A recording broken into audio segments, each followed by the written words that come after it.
Every nation dreams of a turning point, that moment when fortune smiles and the future gleams gold. For Ivoria, that moment came with the discovery of coltan, oil, and gold buried deep beneath its red earth.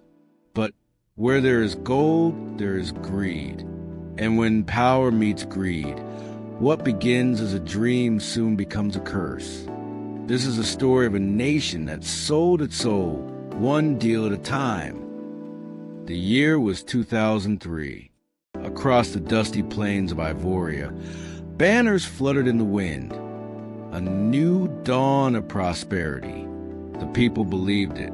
After decades of poverty, the government announced a discovery that would transform every household. President Madusu Kani, a former general turned statesman, stood before the cameras, his hand raised over the nation's flag as he declared, "From today, Ivoria shall rise. No child will go hungry. No family will go without hope." Cheers erupted in the capital.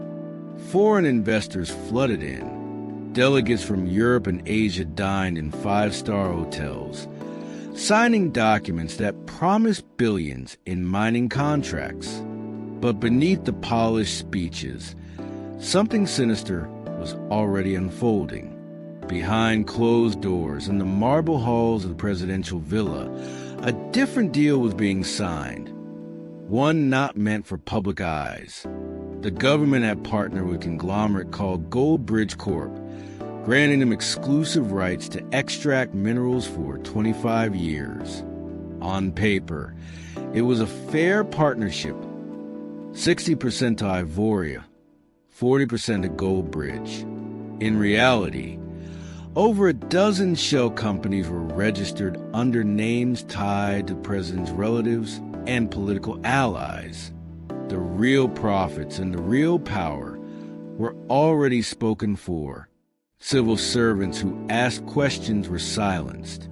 Journalists who probed too deeply were transferred or found their offices raided.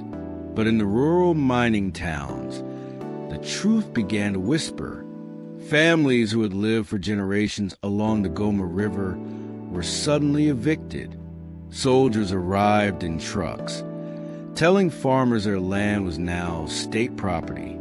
Entire villages were bulldozed to make way for mining camps. One farmer, Coffee Mensa, watched as his cocoa trees, his life's work, were burned to the ground. He said quietly to a reporter before being taken away, "They said the gold was for all of us, but it seems only their pockets have grown rich." Meanwhile, the city lights grew brighter. The president's daughter launched a luxury fashion line in Paris. His brother, Kano Kani, purchased mansions in London and Cape Town. The very wealth meant to rebuild Ivoria was being exported, hidden behind smiling press releases about progress. Inside the Ministry of Finance, a young analyst named Amina Diallo began to notice discrepancies in the national budget.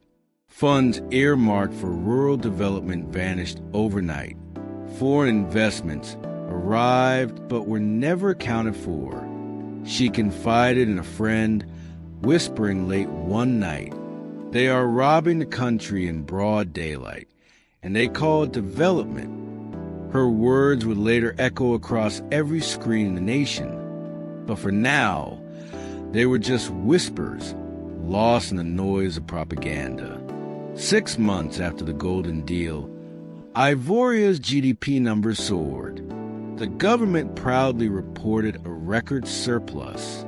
Yet, in the markets, food prices doubled.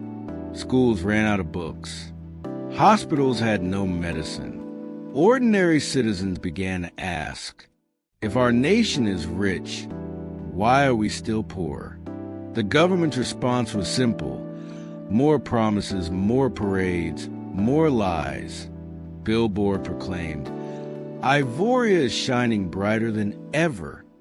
But for the people walking home in darkness, the only light came from the fires burning in the mining pits. Fires that devoured their forests, their homes, and their future. The nation's gold was flowing, but not into the people's pockets. Instead, it disappeared into offshore accounts, luxury cars, and palaces abroad. And anyone who spoke out risked everything. Amina Diallo, the young treasury analyst, gathered proof of billions missing from Ivoria's coffers. The president's brother, coltan, had secretly awarded mining contracts to companies he secretly owned. When Amina tried to report the theft, she was threatened and forced into hiding. Meanwhile, citizens began protesting rising prices and failing public services. The government responded with arrests, internet blackouts, and propaganda campaigns.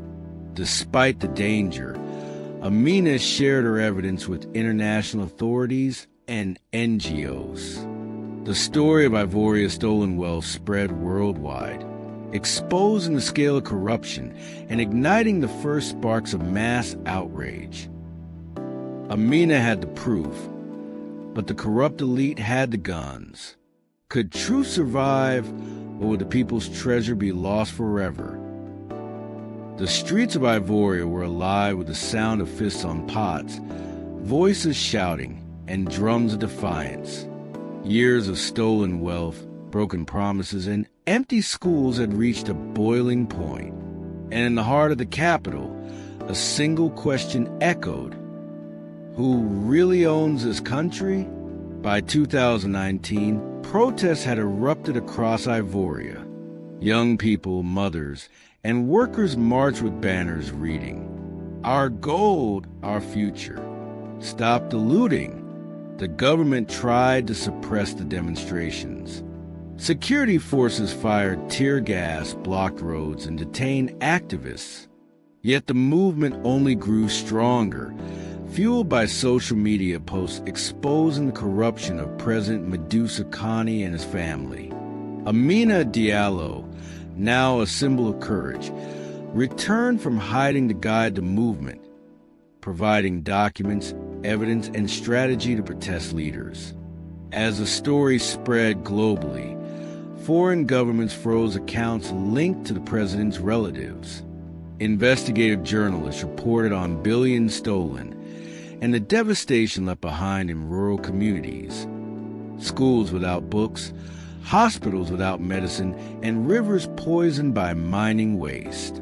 Multinational corporations connected to Gold Bridge Corp faced lawsuits, international scrutiny, and halted operations in Ivoria. Faced with mass protests, international sanctions, and a media storm, President Medusa Kani resigned abruptly and fled the country. His brother, Kani, and other top officials were arrested under a transitional government. The people celebrated, but the streets of Ivoria were still filled with the scars of decades of corruption, abandoned villages, polluted rivers, and empty schools. The transitional government pledged reforms, auditing all contracts and government accounts, enforcing stricter anti-corruption laws, investing in education, healthcare, and infrastructure. Citizens returned to schools, rebuilt their markets, and demanded transparency at every level. Amina Diallo continued her advocacy, working with NGOs to ensure the stolen wealth didn't vanish again. Ivoria's gold still shone in the sun, but its true wealth was no longer hidden in offshore accounts. It was in the voices of its people, who had risen to reclaim what was theirs. Corruption had ruled for decades, but courage had spoken louder. The nation was not free from scars, but it was free from silence. And every step forward reminded the world, when the people rise together, no stolen fortune can hold them down. If this story moved you, hit subscribe to Tales by DOS for more true stories of courage, injustice, and the fight for freedom. Share this story. and let the voices of the silenced echo louder than ever. Equals treasure be lost forever?